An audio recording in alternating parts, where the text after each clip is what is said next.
भारत सरकार के गृह मंत्री एवं हमारे मार्गदर्शक आदरणीय राजनाथ सिंह जी, मेरे मंत्रिमंडल के सब साथियों, टाटा ग्रुप के चेयरमैन श्री सायरस मिस्त्री जी, अदानी ग्रुप के चेयरमैन श्री गौतम भाई, यश बैंक के एमडी श्री राणा कपूर, श्री दीपक ओबेरॉय, सुश्री मिशेल रोलिंग, स्टेज पर विराजमान अन्य सब महानुभाव, विदेश से आमंत्रित सभी मेरे मेहमान, राज्य के अधिकारीगण और यह समारोह में उपस्थित सभी भाई और बहनों,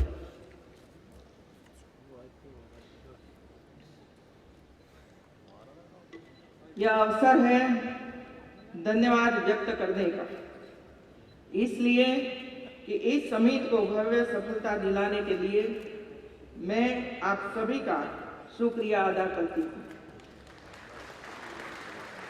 वाइब्रेंट गुजरात ग्लोबल समिट की यह 7वीं श्रृंखला थी, लेकिन मेरी यह पहली वाइब्रेंट समिट थी।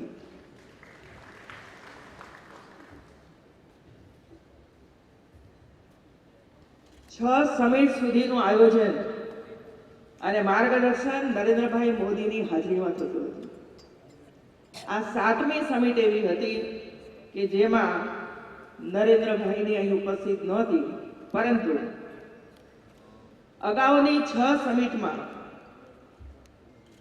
નરેન્દ્રભાઈ ભારતના વડાપ્રધાનને સમિટમાં ભાગ લેવા માટે અને ઉદ્ઘાટન કરવા માટે બોલાવતા હતા, પરંતુ કોઈ વડાપ્રધાન આવતા નહોતા। હું ભાગ્યશાળી છું કે પહેલી સમિટમાં દેશના વડાપ્રધાન નરેન્દ્રભાઈ મોદી અહીં ઉપસ્થિત રહી સમિટનું ઉદ્ઘાટન કર્યું અને આ 7મી સમિટની હાઇટ પૂરા વિશ્વની અંદર એમણે પ્રસરાવી અને એટલા માટે આજે ભારતના વડાપ્રધાન નરેન્દ્રભાઈ મોદીનો હું ખૂબ ખૂબ આભાર વ્યક્ત કરું છું। यह समिट पिछली सभी समिट से काफी बड़े पैमाने पर रही, खासकर मई 2014 के बाद तो इस समिट ने एक अति भव्य घटना का स्वरूप धारण कर लिया था। हमारे प्रधानमंत्री नरेंद्र भाई मोदी के दूरदर्शी नेतृत्व में भारत को लेकर दुनिया भर के देशों की रुचि तो बढ़ ही रही थी, साथ ही उनकी उम्मीदें भी बढ़ रही थी। और जब उनके अपने ही प्रदेश गुजरात की स्वयं उनके द्वारा संकल्पित की गई एक ग्लोबल इवेंट हो तो विश्व भर के लोग इसमें शरीक होने की तत्परता जताएं, ये स्वाभाविक ही है। यहाँ मैं आपको बताना चाहती हूँ कि मोदी जी के नेतृत्व में वाइब्रेंट गुजरात समिट एक ऐसी इंस्टीट्यूशन बन चुकी है कि उससे जुड़े हर एक पहलू का हर कार्य मानो ऑटो पायलट मोड पर चल रहा है। वास्तव में देखा जाए तो वाइब्रेंट समिट अब द्विवार्षिक सम्मेलन नहीं रही है, यह नदी की अविरत धारा की तरह सतत चलने वाली एक इवेंट बन गई है। इस अवसर पर मैं समिट के पार्टनर कंट्रीज, पार्टनर ऑर्गेनाइजेशंस एवं जिन्होंने यहाँ उपस्थित रहकर अपना अमूल्य ज्ञान हम सभी के साथ शेयर किया है, ऐसे विविध क्षेत्र के विशेषज्ञों का भी आभार व्यक्त करती हूँ। बीते सप्ताह के दौरान गुजरात की भूमि पर आयोजित 2 विशाल कार्यक्रमों को सफल बनाने के लिए टीम गुजरात ने दिन रात एक कर दिया था। 7 से 9 जनवरी के दौरान आयोजित प्रवासी भारतीय दिवस सम्मेलन भी हमारे लिए काफी अहम था। इस बार भारत के सबसे बड़े प्रवासी और दुनिया को शांति व अहिंसा का पाठ पढ़ाने वाले महात्मा गांधी के दक्षिण अफ्रीका से स्वदेश आगमन के शताब्दी वर्ष ने इसकी महत्ता को ऐतिहासिक बना दिया था। इन बीच में पतंगोत्सव का भी लाभ प्रवासी भारतीयों ने उठाया, जो एक परंपरा के रूप में हर साल मनाया जाता है। इन तीनों इवेंट्स को बड़े पैमाने पर सफल बनाने के लिए मेरी समग्र टीम का मैं अभिनंदन करती हूँ। अब तक की 7 समिट समग्र सरकारी तंत्र एवं इस इवेंट से जुड़े प्रोफेशनल्स व सर्विस प्रोवाइडर्स के लिए भी कौशल निर्माण का एक बहुत बड़ा माध्यम रहा। यही नहीं, ऐसे विश्वसनीय इवेंट की वजह से हमारे युवाओं में भी अत्यंत उत्साह एवं आत्मविश्वास का माहौल बना है। हमारे युवाओं के पास साहसिकता और कौशल्य सहित बहुत शक्तियां हैं जो कि आज की वैश्विक युवा में होनी चाहिए, परंतु एक वैश्विक नजरिए, एक ग्लोबल एक्सपोजर की कमी थी जो हमने उन्हें मुहैया कराई।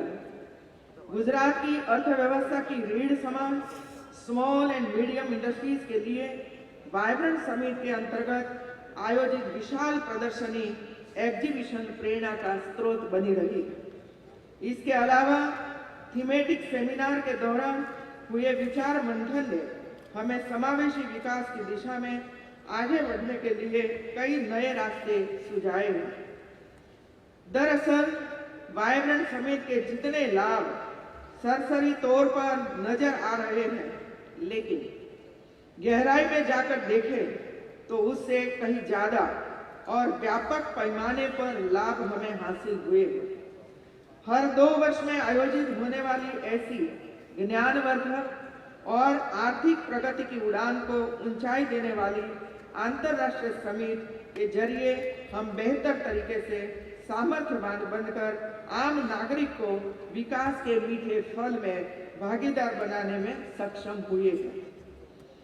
मित्रों, पिछले दशक में शुरू की गई गुजरात की विकास यात्रा को तेज गति से आगे ले जाने के लिए, उसे और भी बेहतर बनाने के लिए गतिशील गुजरात कार्यक्रम हमने शुरू किया है।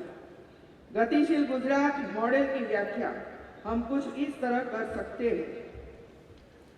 G for growth for all, A for adoption of technology, T for transparency, I for institutionalization, S for sustainability, H for holistic development, E for enabling environment and L for last mile delivery।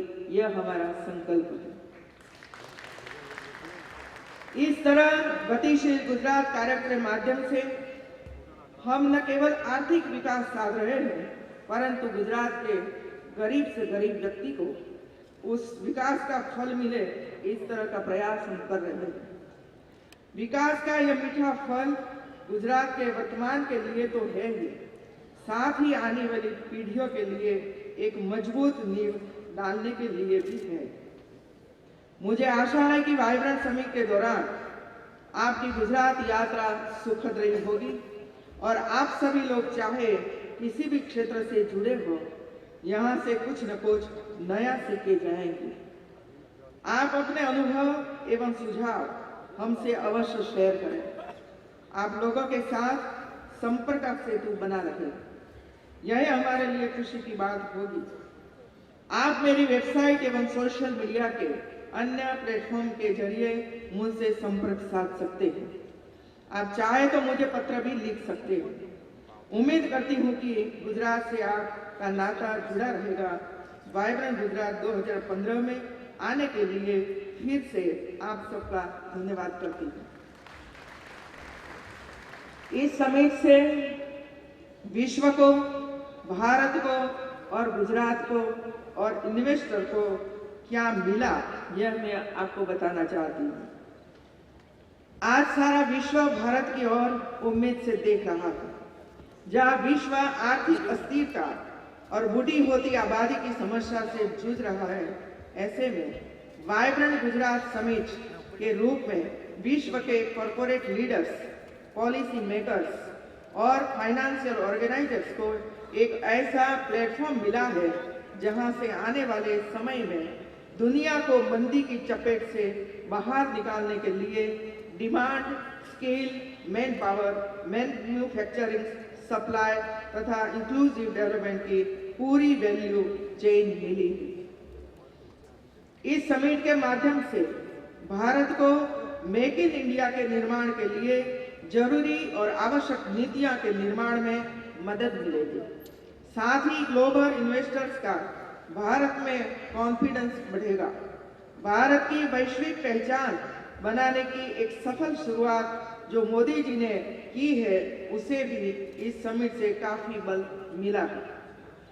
इस summit से गुजरात की विकास यात्रा एक नई ऊंचाइयों को छूने की दिशा में बढ़ रही है।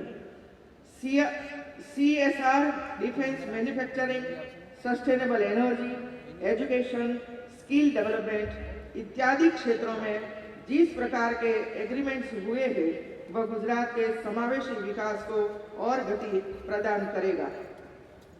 इस समिट से इन्वेस्टर को भरोसा हुआ है कि गुजरात के जैसा भारत में भी इन्वेस्टर फ्रेंडली माहौल होगा। प्रधानमंत्री जी ने कल बताया कि ईज ऑफ डूइंग बिजनेस बढ़ाएंगे।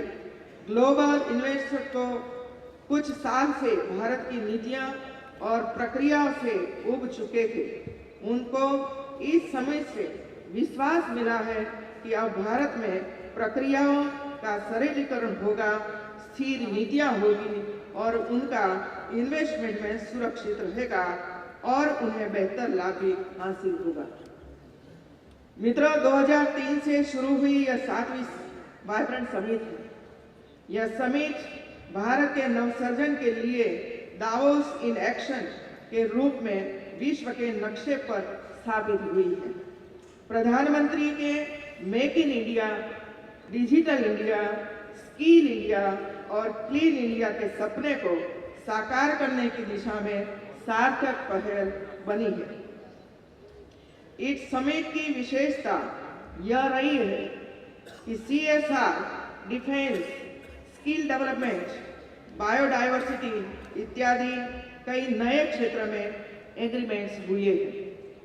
आपको जानकर खुशी होगी कि गुजरात जैसे एक प्रदेश के साथ यूनाइटेड नेशंस ने सस्टेनेबल एनर्जी के लिए स्ट्रेटेजिक पार्टनरशिप की। भारत सरकार और गुजरात सरकार के साथ वर्ल्ड बैंक का त्रिपक्षीय एग्रीमेंट हुआ है, जो हमारे लिए गौरव की बात है। इसके तहत वर्ल्ड बैंक गुजरात के साथ स्वच्छता मिशन और स्मार्ट सिटीज के लिए सहयोग करेगी। World wide fund for nature, GIZ, London zoological society इत्यादि अंतरराष्ट्रीय संस्थाएं गुजरात के वन विभाग के साथ वाइल्ड लाइफ कंजर्वेशन और इको टूरिज्म जैसे क्षेत्रों में जुड़ना चाहती है। वाइब्रेंट समिट में 110 देशों के 25,000 से अधिक डेलीगेट्स ने भाग लिया। 14 कंट्री सेमिनार हुए, 10 थीमेटिक सेमिनार हुए। केंद्र सरकार के हमारे सभी मंत्रियों सहित 100 से ज्यादा स्पीकर्स ने अपने विचार इस प्लेटफॉर्म पर रखकर सबको मार्गदर्शन दिया है। उनका मैं विशेष अभिनंदन करती हूँ। आप सबको जानने की इंतजारी है, मुझे पता है। पिछले एक सप्ताह से लगातार एक कार्यक्रम चल रहा था MOU साइन करने का। आज मुझे बताने में खुशी होती है कि जो MOU साइन हुए हैं, 21,000 से ज्यादा MOU साइन हुए हैं। Investment incubation 1225 strategic partnership agreements हुए हैं और जो मूडी आएगी वो 25 लाख करोड़ की आएगी गुजरात में।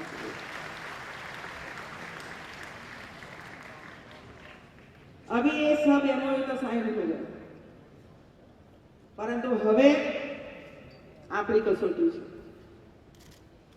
દુનિયાભરના વિશ્વભરના અનેક કંપનીઓએ MOU સાઇન કર્યા છે, આપણા ઉપર ભરોસો મૂકીને કર્યા છે, વિશ્વાસ મૂકીને કર્યા છે। દેશ ઉપર ભરોસો મૂકીને કર્યા છે અને એટલા માટે આપણી સંપૂર્ણ જવાબદારી ગુજરાત સરકારની અને ગુજરાતની 6 કરોડની જનતાની રહેશે કે આપણે એમને પૂરેપૂરો સહયોગ કરીએ. ગુજરાત સરકારે નીતિઓ તો બનાવી દીધી છે, કેટલીક નીતિઓ હજુ બનાવવાની બાકી છે, જે આવતા એકાદ મહિનાની અંદર આ તમામ નીતિઓ આપણે પૂર્ણ કરી દઈશું. અને જે નીતિઓ બનાવી છે નીતિઓ અનુસાર જેમણે પણ એમઓયુ સાઇન કર્યા છે બધાઓને એનો લાભ મળે, ઝડપી પ્રક્રિયા થાય, સરળીકરણ થાય અને મોનિટરિંગ થાય, એના માટેની વ્યવસ્થાઓ સરકાર ઊભી કરી દેશે. જે જિલ્લામાં એમણે ઇન્વેસ્ટમેન્ટ કરવું હશે, જેનો અત્યારે એમઓયુ સાઇન થયા છે, એ જિલ્લામાં જિલ્લા કક્ષાએ એક સેલ ઉભો કરવામાં આવશે, કોમ્પ્યુટરાઇઝ કરવામાં આવશે અને એમના આધાર પુરાવા જે કોઈ જોઈતા હશે તે સરકાર પ્રોએક્ટિવ બનીને એમને મદદ કરશે. એ ઉપરાંત ચીફ સેક્રેટરીના અધ્યક્ષ હેઠળ એક કમિટી ઉદ્યોગ વિભાગ સાથે બનાવવામાં આવશે, જે દર મહિને મોનિટરિંગ કરશે. કોઈ સમસ્યાઓ, કોઈ સુવિધા આપવાની બાબત હોય કે જમીન સાથે સંકળાયેલા પ્રશ્નો હોય કે પર્યાવરણ સાથે સંકળાયેલા પ્રશ્નો હોય, એ બધાઓને સમીક્ષા કરીને એમને પૂરી મદદ કરવામાં આવશે. ત્રીજું, કેટલીક પરમિશનો કેન્દ્ર સરકાર સાથે પણ સંકળાયેલી હોય છે અને એટલે કેન્દ્ર સરકારમાં પણ એક અધિકારીઓની ટીમ રાખવામાં આવશે કે જે સમયે સમયે કેન્દ્ર સરકારના મંત્રાલયો સાથે ચર્ચા કરીને ઝડપી મંજૂરીઓ મળે એના માટેનો પ્રયત્ન કરવામાં આવશે. અને મને લાગે છે કે જ્યાં નરેન્દ્રભાઈ મોદી બેઠા હોય ત્યાં મંજૂરીઓ મેળવવામાં હવે કોઈ મુસીબતો આવવાની નથી. અને છેલ્લે ગુજરાતના મુખ્યમંત્રીના અધ્યક્ષપણા હેઠળ એક કમિટી બનશે, જે કમિટી પોલિસી, પ્રમોશન અને પ્રોગ્રેસનું મોનિટરિંગ કરશે અને દર 3 મહિને આ કમિટી મારા અધ્યક્ષપણા હેઠળ મળશે અને જે કોઈ મુશ્કેલીઓ ઇન્વેસ્ટમેન્ટ કરનાર વ્યક્તિઓને પડતી હશે, બધા જ પ્રશ્નોનું સોલ્યુશન લાવવા માટેનો મારો પૂરો પ્રયત્ન રહેશે. કારણ કે આ બધાએ જ્યારે સરકાર ઉપર ભરોસો મૂક્યો હોય, પ્રોએક્ટિવ ગવર્મેન્ટ હોય, અધિકારીઓની પૂરી ટીમ હોય અને ગુજરાતની જનતાનો પૂરેપૂરો સહકાર હોય, ત્યારે ઇમ્પ્લિમેન્ટેશન કરવામાં આપણને કોઈ મુશ્કેલીઓ પડવી ન જોઈએ. આખરે તો આ કામ આપણે શાના માટે કરીએ છીએ? ગરીબના ઘરમાં દીવો જલે એના માટે કરીએ છીએ. ઔદ્યોગિક વિકાસ અને એમાંય ખાસ કરીને લઘુ અને મધ્યમ ઉદ્યોગો, જેના ઉપર મેં ખાસ ભાર મૂક્યો છે. સૌથી વધુ ને વધુ રોજગારી આપનાર આ લઘુ અને મધ્યમ ઉદ્યોગો છે અને એટલા માટે એમના માટે પણ અલગ ટીમો બનાવવામાં આવશે અને એમને પણ મોટો ઉદ્યોગ હોય કે નાનો ઉદ્યોગ હોય, બધાઓને સરખી રીતે ટ્રીટમેન્ટ કરવામાં આવશે. કોઈ ભેદભાવ એની અંદર નહીં રહેવું. ઘણી વખતે એવી માન્યતા પ્રવર્તી હોય છે કે મોટા મોટા ઉદ્યોગો આવે છે એટલે નાના ઉદ્યોગોને ભૂલી જવાય છે, પણ હું ખાતરી આપું છું આપ સૌને કે મોટો ઉદ્યોગ હશે કે નાનો ઉદ્યોગ હશે, બધાઓને ટોપ પ્રાયોરિટી આપવામાં આવશે અને એમને પણ એ જ રીતે સરકારની જેટલી પણ નીતિઓ બનાવી છે, નીતિઓનો અમલ અને એનો લાભ એમને પણ પ્રાપ્ત થાય એ પ્રકારની વ્યવસ્થાઓ રાજ્ય સરકારે વિચારી છે અને ટૂંક સમયની અંદર એને આપણે અમલમાં મૂકીશું. મિત્રો, એક વ્યક્તિને જ્યારે રોજગારી પ્રાપ્ત થાય છે ત્યારે એનું કુટુંબ ગરીબાઈમાંથી બહાર નીકળે છે અને સરકાર આખરે ગરીબો માટે હોય છે, છેવાડાના માનવી માટે હોય છે, આપણી વિધવા માતાઓ માટે હોય છે, મિત્રો, આપણા બાળકો માટે હોય છે, આપણા યુવાનો માટે છે. અને એટલા માટે ગરીબાઈ નિર્મૂલન માટેનું એક મોટું હથિયાર હોય તો આ પ્લેટફોર્મ છે. ઉદ્યોગ અને ખાસ કરીને નાના અને મોટા ઉદ્યોગ. પણ આ ઉદ્યોગો ત્યારે સફળ થશે કે જ્યારે આપણે માનવ બળ તૈયાર કરીને એમને આપીશું ત્યારે.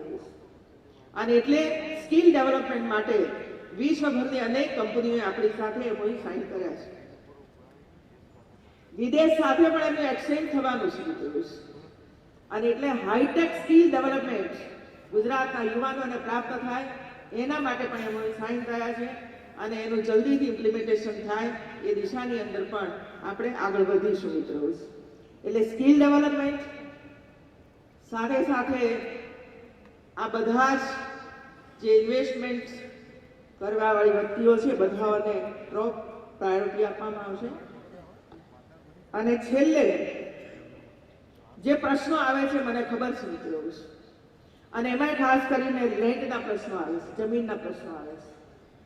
અને એટલા માટે ઇન્વેસ્ટમેન્ટ કરનાર સૌ વ્યક્તિઓને એક ઈમેલ અમારા દ્વારા જશે કે આપ જ્યારે ગુજરાતની અંદર જમીન એક્વિઝિશનનું કામ કરતા હોય તે પહેલા જિલ્લાઓની અંદર જે કલેક્ટરની અધ્યક્ષને જે સેલ બનાવ્યો હોય એ સેલને આવીને મળો. તમે કઈ જગ્યાએ લેન્ડ ખરીદવા માંગો છો એનું ટાઇટલ ક્લિયર છે કે કેમ એ પહેલા જોઈ લો અને ત્યાર પછી તમે આગળ વધજો. આટલી સલાહ આપો તો સલાહ અને આટલું માર્ગદર્શન કહો તો આટલું માર્ગદર્શન એ અમારા તરફથી એમને અમે આપવાના છીએ મિત્રો. પ્રશ્ન આ જ હોય છે, લેન્ડ ખરીદાઈ જાય છે અને પછી એની અંદર કઈ ગૌચર આવી જાય છે યા તો અન્ય વિગતો આવી જાય છે જેને કારણે પ્રશ્નો અટવાઈ જાય છે અને સામાન્ય રીતે એવું લાગે છે કે સરકાર અમારા ઉપર ધ્યાન કેન્દ્રિત નથી કરતી હોય છે. અને એટલા માટે જે કોઈ ઇન્વેસ્ટર હોય એ પહેલા જમીનનો ટાઇટલ ક્લિયર છે કે કેમ એ જિલ્લા કક્ષાએ જોઈ લેશે અને ત્યાર પછી એ આગળ કામ કરશે તો હું માનું છું કે એકાદ વર્ષની અંદર આપનો ઉદ્યોગ શરૂ થઈ જશે મિત્રો. તો આપ સૌને હું વિશ્વાસ અપાવું છું કે આપે જે મૂડીરોકાણ ગુજરાતની અંદર કરવા માટે ધાર્યું છે એ મૂડીરોકાણ યોગ્ય રીતે ગુજરાતમાં આવે, આપણા યુવાનોને એનો લાભ પ્રાપ્ત થાય, આપણી ગરીબાઈનું નિર્મૂલન થાય અને વિશ્વ એક બનીને સૌનો સાથ સૌના વિકાસ સાથે આગળ વધે એ દિશાની અંદર આપણે સૌ સાથે મળીને કામ કરશું. એ જ અભ્યર્થના આપ સૌ આ કાર્યક્રમમાં આવ્યા અને અમને જે પ્રોત્સાહિત કર્યા છે, આપના તરફથી અમને જે આશીર્વાદ પ્રાપ્ત થયા છે એના માટે આપ સૌનો ખૂબ ખૂબ આભાર વ્યક્ત કરું છું. જય જય ગરીબ ગુજરાત, જય જય ગરીબ ગુજરાત.